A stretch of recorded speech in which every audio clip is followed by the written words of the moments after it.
इस बुलेटिन में आप सभी का स्वागत है। मैं हूं आपके साथ प्रथा शुक्ला और चलिए बढ़ते हैं आगे। इस बुलेटिन में खबरें देख लेते हैं एक्सप्रेस अंदाज में।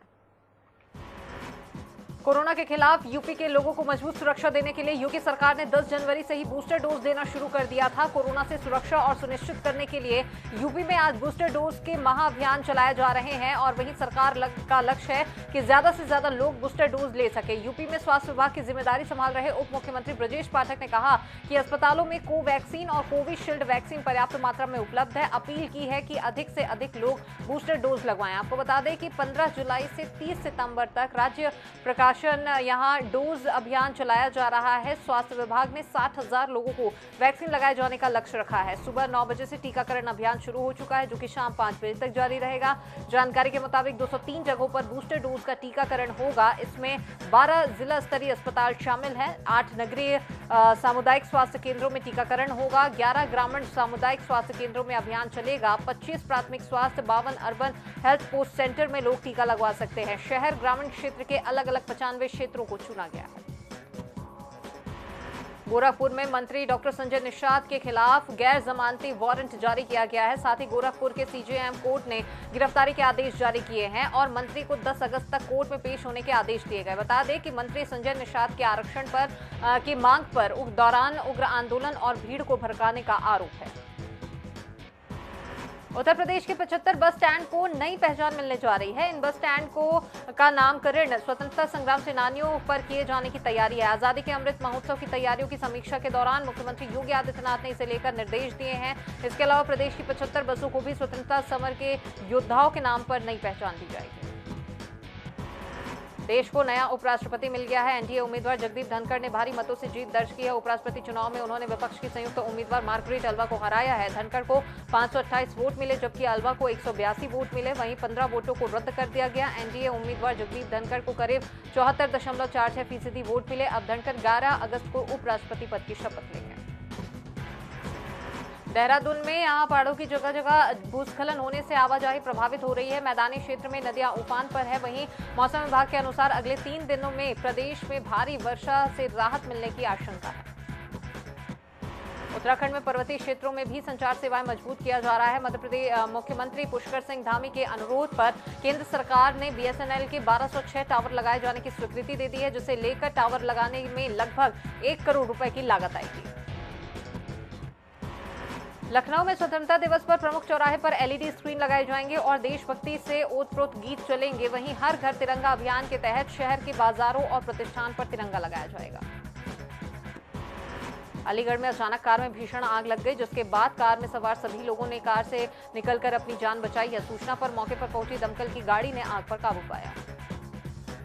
अयोध्या में विकास प्राधिकरण ने अवैध प्लॉटिंग करने वाले कॉलोनाइजर के नाम जारी किए हैं, जिसमें अवैध प्लॉटिंग करने वालों के कुल 40 नाम जारी किए गए हैं। इसमें नगर निगम के मेयर ऋषिकेश उपाध्याय, नगर विधायक वेद प्रकाश गुप्ता और पूर्व मिल्कीपुर विधायक गोरखनाथ बाबा का नाम भी लिस्ट में शामिल है और कई बीजेपी नेताओं के नाम भी लिस्ट में शामिल है।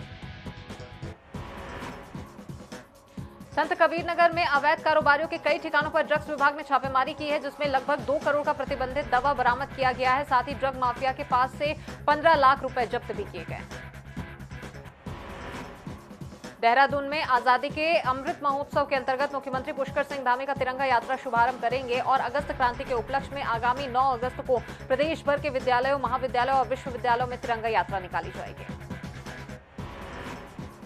बुलंदशहर के गांव में चकबंदी अधिकारी किसान से 20,000 रुपए की रिश्वत लेते वीडियो सोशल मीडिया पर वायरल हो रहा है। खेत की पैमाइश के नाम पर किसान से रकम वसूली हो रही है। सुल्तानपुर के पशुपालन विभाग टीम ने बड़ी लापरवाही की है। चौराहे पर 4 दिनों से गौ माता दर्द से तड़प रही है, जिसकी सूचना ग्रामीणों ने पशुपालन विभाग की टीम को दी, मगर समय से इलाज नहीं हो पाया। मुजफ्फरनगर के गांधी कॉलोनी में दिन दहाड़े एक कपड़ा व्यापारी को बंधक बनाकर बदमाशों ने तमंचों की नोक पर 35,000 की नकदी और 3 अंगूठी लूटकर फरार हो गए। इस घटना की सूचना मिलते ही मौके पर पहुंचे पुलिस मामले की जांच में जुट गई है। मथुरा के विश्व प्रसिद्ध ठाकुर द्वारकाधीश मंदिर में दर्शन के दौरान अज्ञात लोगों ने मांझ विधायक राजेश चौधरी के महिला रिश्तेदार के गले से चेन चोरी हो गई, जिसकी सूचना पर मौके पर पहुंची पुलिस ने सीसीटीवी कैमरे से फुटेज खंगालने में जुटी हुई। सुल्तानपुर जिले के जमीनी विवाद में एक युवक ने अधेड़ को गोली मार दी, जिससे अधेड़ की मौत हो गई है। सूचना पर पहुंची पुलिस ने शव को कब्जे में लेकर पोस्टमार्टम के लिए भेज दिया और आरोपी तलाश में जुट गए हैं। आगरा के ब्लॉक खंदोली क्षेत्र में लगातार बारिश से बिजली कड़कने से आकाशीय बिजली सीधे भवन पर गिरी, जिससे छत की दीवार टूट गई। इस 3 मंजिला बिल्डिंग में रहने वाले 4 परिवार के लोग बाल बाल बचे।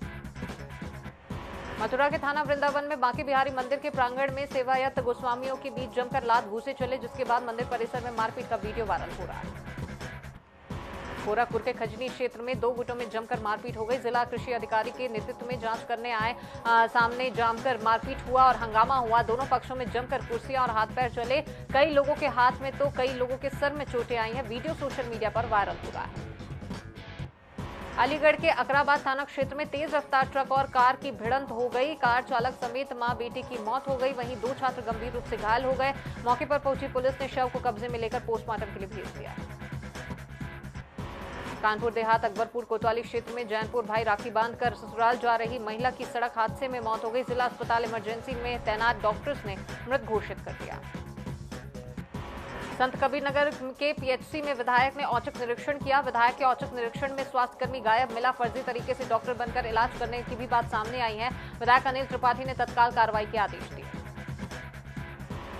आगरा के लोहा मंडी थाना क्षेत्र के मल्टी स्टोरी बिल्डिंग परिसर में बना धार्मिक स्थल के क्षतिग्रस्त होने की खबर सामने आई है। वहीं घटना की सूचना पर पहुंचे लोगों ने जमकर हंगामा किया। मौके पर पहुंची पुलिस की टीम ने भीड़ को हटाकर मामले की जांच में जुट गई।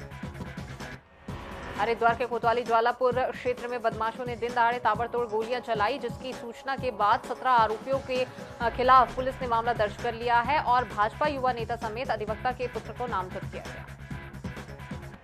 फर्रुखाबाद के मोहम्मदाबाद कोतवाली क्षेत्र में तेज रफ्तार एम्बुलेंस अनियंत्रित होकर पलट गई। एम्बुलेंस के पलटने से चालक गंभीर रूप से घायल हो गया, जिसके बाद एम्बुलेंस चालक को जिला अस्पताल में इलाज के लिए भर्ती किया गया। ललितपुर के पार्श्वनाथ कॉलोनी में सड़कों पर गड्ढों में पानी भरा हुआ है, जिससे डंपर अनियंत्रित होकर पलट गई, जिसके बाद स्थानीय लोगों ने डंपर चालक की जान बचाई। ललितपुर रेलवे स्टेशन के आउटर में चलती ट्रेन से युवक को फेंकने का आरोप सामने आया है और वहीं गंभीर हालत में युवक को अस्पताल में भर्ती किया गया। राप्ती सागर एक्सप्रेस के पेंटीगार्ड यहां मैनेजर और बेंडर पर आरोप लगा रहे हैं। झांसी से ललितपुर आ रहा था युवक। गोरखपुर में औषधि विभाग को बड़ी सफलता मिली है। औषधि विभाग की टीम ने 3 गाड़ी में लदी अवैध तरीके से बेची जा रही दवाओं की बड़ी खेप पकड़ी है, जिसकी कीमत लगभग 2 करोड़ रुपए आकी गई है, जिसके बाद पुलिस ने 4 आरोपियों को गिरफ्तार किया।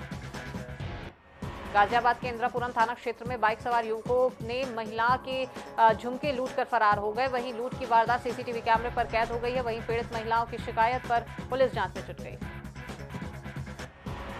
जालौन के बुंदेलखंड में घूम रही अन्ना लावारिस गायों की नगर पालिक कर्मी गौशाला पहुंचा रहे हैं। वहीं दूध देना बंद करने पर गायों को बेसहारा छोड़ देने वाले किसानों के खिलाफ सरकार ने एफआईआर दर्ज करने का आदेश दिया है।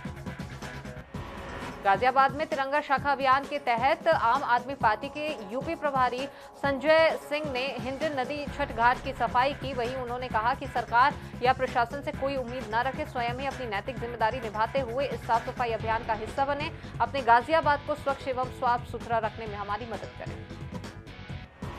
फर्रुखाबाद के Rajpur regiment centre parade ground में आजादी के 75 साल पूरे होने पर पाइप बैंड और जॉर्ज बैंड ने बैंड कंसर्ट कार्यक्रम का आयोजन किया, जिसमें बड़ी संख्या में जवानों, एनसीसी कैडेट, महिलाओं और बच्चों समेत लोग शामिल हुए।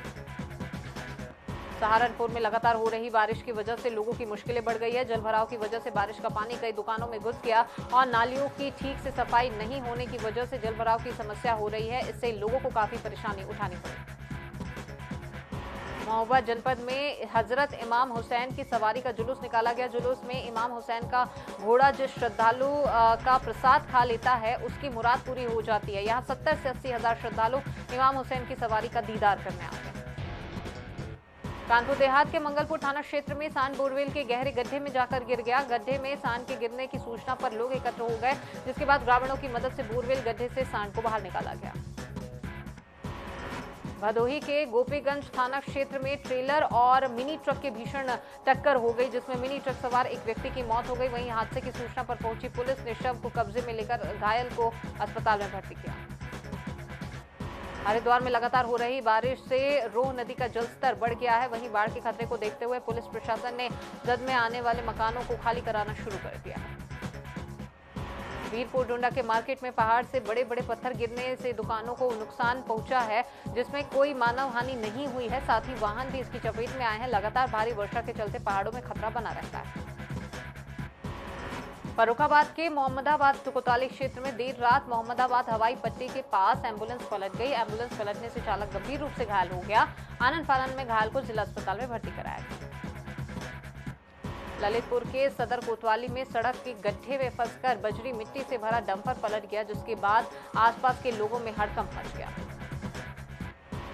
कुशीनगर के तमकुहीराज थाना क्षेत्र में पुलिस और स्क्वाड टीम ने मुठभेड़ के दौरान एक पशु तस्कर को पकड़ा है। पकड़े गए पशु तस्कर के पास से एक पिकअप और 8 गौवंश भी बरामद किए गए हैं। वहीं तस्कर तमंचा और जिंदा कारतूस भी रखता था। आगरा में बारिश के कारण सड़कों और गलियों में जल भराव हो गया है। वहीं बारिश में बच्चे नहाते हुए नजर आए हैं। काफी दिनों से पड़ रही गर्मी के बाद हुई बारिश से लोगों ने राहत की सांस ली। रायबरेली के शहर कोतवाली क्षेत्र में पुलिस और बदमाशों के बीच मुठभेड़ में एक बदमाश के पैर में गोली लग गई, जिसके बाद पुलिस ने बदमाश को गिरफ्तार कर उसे अस्पताल में भर्ती कराया। वहीं बदमाश के पास से पुलिस ने मोबाइल फोन, नकदी, बाइक समेत 2 तमंचे और कारतूस बरामद किए। रामपुर पुलिस ने मानवता की मिसाल पेश की है। वहीं मिलक के शिव मंदिर में कांवड़ियों को सांप ने डस लिया था, जिसके बाद दरोगा ने घायल को सही समय पर बरेली हॉस्पिटल पहुंचाया, जहां तुरंत इलाज मिलने पर कांवड़िए की जान बच गई।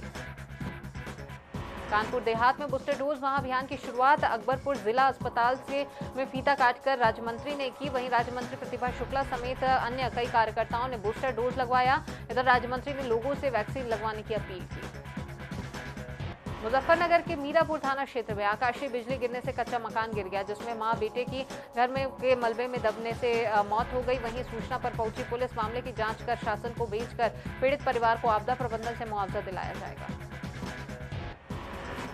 आरएलडी प्रवक्ता अंकुर सक्सेना ने इस्तीफा दे दिया है। राष्ट्रीय अध्यक्ष जयंत चौधरी को अंकुर सक्सेना ने इस्तीफा भेजा है। केंद्रीय नेतृत्व से लगाकर प्रदेश अध्यक्ष पर फोन न उठाने का आरोप लगाया है और अंकुर सक्सेना ने पत्र में लिखा कि पार्टी पश्चिम में चंद सीट पाकर खुश है। शहरी विकास मंत्री प्रेमचंद अग्रवाल ने आजादी के 75 वर्ष अमृत महोत्सव के उपलक्ष्य में अपने मंत्रालय के विभागीय अधिकारियों की बैठक ली। इस मौके पर प्रेमचंद अग्रवाल ने 75 वर्ष पर 7,50,000 तिरंगा झंडा बांटने का लक्ष्य दिया। गाजीपुर में मुख्तार अंसारी की 2 करोड़ की संपत्ति को प्रशासन ने जब्त कर लिया है। गाजीपुर के गोरा बाजार, रजदेपुर और कुंदनपुर की तीनों संपत्ति पत्नी के नाम पर दर्ज थी। बदायूं के वजीरगंज थाना क्षेत्र में नरकंकाल की सूचना पर पहुंची पुलिस ने हमला हुआ, जिसमें एसओ समेत कई पुलिसकर्मी घायल हो गए हैं, जिसके बाद एसओ को इलाज के लिए अस्पताल में भर्ती कराया गया। मथुरा के जिला कारागार ने अलग तरह की राखी बनाई है। जेल में निरुद्ध कैदियों ने इको फ्रेंडली राखी बनाई। वहीं राखियों को कपड़ों से बनी थैली में पैक किया गया। गोरखपुर के गोलघर क्षेत्र में ट्रैफिक पुलिस की कार्रवाई पर सड़क पर घंटों पति पत्नी का हाई वोल्टेज ड्रामा देखने को मिला। औरैया के अजीतमल थाना क्षेत्र में पुलिस वालों के आपस में मारपीट का वीडियो वायरल हुआ है। बंटवारे को लेकर विवाद हुआ था। और चलिए कुछ खबरें देख लेते हैं विस्तार से। तो 2022 में रणविजय और पराजय का स्वाद चखने के बाद सीख, सबक और तैयारी के साथ सभी दलों के लिए अगला लक्ष्य है लोकसभा चुनाव 2024, जिसके लिए सत्ता पक्ष जीत के ग्राफ को जहां विस्तार देना चाहता है, तो विपक्ष बार बार हार से धाराशायी होने के बावजूद बेहतर तैयारी से अपनी धमक का एहसास कराना चाहता है। इस क्रम में क्या कहता है सूबे का मौजूदा समीकरण, देखिए खास रिपोर्ट में। देश के सभी राजनीतिक दलों के लिए अब सबसे बड़ा टारगेट लोकसभा चुनाव 2024 है, जिसकी तैयारियों में सभी पार्टियां अभी से जुट गई है। वहीं समाजवादी पार्टी प्रमुख अखिलेश यादव भी अपने गठबंधन के साथ आगे के चुनाव के लिए रणनीति पर काम कर रहे हैं। हालांकि पिछली कई चुनावी जंगों में उन्हें जीत हासिल नहीं हो सकी है और बीते दिनों सपा गठबंधन बिखरा हुआ भी नजर आया। लेकिन लगता है कि सपा की आगे की रणनीति जीत की है और जीत को सुनिश्चित करने के लिए पार्टी ने कवायद शुरू कर दी है। ऐसा हम इसलिए कह रहे हैं क्योंकि हाल ही में सपा प्रमुख अखिलेश यादव ने अपने ट्विटर पर एक तस्वीर शेयर की थी, जिसमें सपा प्रमुख और सपा विधायक पल्लवी पटेल की मां कृष्णा पटेल नजर आ रही हैं। कृष्णा पटेल अपना दल कमेरावादी की राष्ट्रीय अध्यक्ष हैं। इस तस्वीर के सामने आने के बाद राजनीतिक गलियारों में अटकलें काफी तेज हो गई है। माना जा रहा है कि अखिलेश यादव अब गठबंधन को मजबूत बनाने में लगे हुए हैं। वहीं इससे पहले आजम खान के घर की भी कुछ तस्वीरें सामने आई थी। इन तस्वीरों में आजम खान और महान दल के अध्यक्ष केशव देव मौर्य साथ दिखाई दिए थे। दरअसल केशव देव मौर्य आजम खान के घर दावत पर पहुंचे थे। इस दौरान केशव देव मौर्य के सुर बदले बदले हुए भी नजर आए थे। उस वक्त केशव देव मौर्य ने अखिलेश यादव का बचाव करते हुए शिवपाल सिंह यादव और ओम प्रकाश राजभर को निशाने में लिया था। उन्होंने राजभर पर कहा था कि उनकी डोर बीजेपी और आरएसएस के हाथों में है। इससे पहले आजम खान ने गठबंधन के नाराज दलों से बात करने की बात कही थी। फिलहाल अब तक के जो भी हालात सपा के लिए रहे हों, अखिलेश यादव ने चाहे अपनों से ही नाता क्यों न तोड़ा हो, लेकिन अब जो तस्वीरें सामने आ रही है और जिस तरह से अखिलेश पार्टी को फिर से मजबूत करने को लेकर बेहद सजग नजर आ रहे हैं, उससे तो यही लगता है कि शायद अखिलेश फिर से नया गुलदस्ता तैयार करने में जुटे हुए हैं। लेकिन सवाल ये है कि जो पहला गुलदस्ता पूरी तरह से बिखर गया, अगर नया गुलदस्ता बन भी गया तो क्या उसका ख्याल अखिलेश अच्छे तरीके से रख पाएंगे, या फिर लोकसभा चुनाव में जीत तय करने के लिए उनका सिर्फ एक ये सियासी दाव होगा? और क्या नया गुलदस्ता लोकसभा चुनाव में जीत को सुनिश्चित कर पाएगा? क्योंकि पिछले कई चुनाव उनके लिए सिर्फ हार ही लेकर आए थे। सवाल कई हैं और इन सब सवालों का जवाब सिर्फ आने वाला लोकसभा चुनाव ही बता पाएगा। जनता टीवी के लिए डेस्क से सौरभ तिवारी की रिपोर्ट। और इसी के साथ बुलेटिन में फिलहाल इतना ही। खबरें आगे लगातार जारी। नमस्कार।